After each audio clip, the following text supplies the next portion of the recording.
Welcome to Lit with Ernest, where we dive into the world of literature and explore its significance in our lives. Today we're going to discuss the Bhagavad Gita, an ancient Indian text that has had a profound impact on literature and culture. The Bhagavad Gita is significant in the literary canon because it explores fundamental questions about human existence, duty, and morality. It's a dialogue between Prince Arjuna and the god Krishna, which takes place on the eve of a great battle. This text has influenced literature and culture for centuries, shaping the way we think about ethics, spirituality, and personal growth. To understand the Bhagavad Gita's literary background, let's look at the historical context in which it emerged.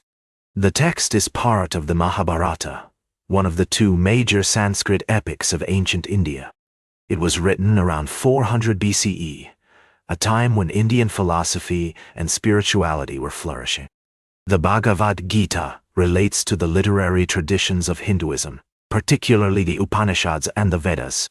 Key authors and scholars who have shaped our understanding of this work include Adi Shankara, Ramanuja, and Gandhi, who saw the text as a guide for spiritual and social transformation. One of the significant themes in the Bhagavad Gita is the concept of dharma, or duty. Arjuna is torn between his duty as a warrior and his moral obligation to avoid killing his kin. Krishna's response is to explain the nature of reality, the self, and the path to spiritual liberation. This theme is exemplified in chapter 2, verse 47, where Krishna says, "You have a right to perform your actions, but never to the fruits of your actions." This idea has influenced Western thinkers like Albert Einstein, who saw the importance of detaching oneself from the outcomes of one's actions. The Bhagavad Gita also explores the concept of nonviolent resistance, which has had a profound impact on social movements around the world. Mahatma Gandhi, for example, was deeply inspired by the text's message of selfless action and detachment. He saw the Gita as a guide for his own spiritual and political journey, using its principles to inform his leadership of the Indian independence movement. Similarly, Martin Luther King Jr. drew on the Gita's ideas about love, compassion, and non-violence in his own struggle for civil rights.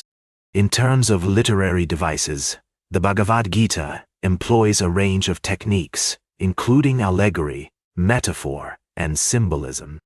The text uses the battle between good and evil as an allegory for the inner struggle between our higher and lower selves. The chariot, which carries Arjuna into battle, is a symbol of the body, while the horses represent the senses. These literary devices add depth and complexity to the text, making it a rich and rewarding read. The Bhagavad Gita's cultural impact can be seen in its influence on literature, art, and music. Works like Hermann Hesse's Siddhartha and J.D. Salinger's The Catcher in the Rye reflect the text themes of spiritual searching and moral dilemmas. The Beatles' song Love You Too is another example of the Gita's cultural relevance, with its lyrics exploring the idea of detachment and selfless love. In conclusion, the Bhagavad Gita is a work that deserves our attention and reflection. Its themes of duty, morality, and self-awareness are timeless and universal, offering insights into the human condition that transcend cultural and spiritual boundaries.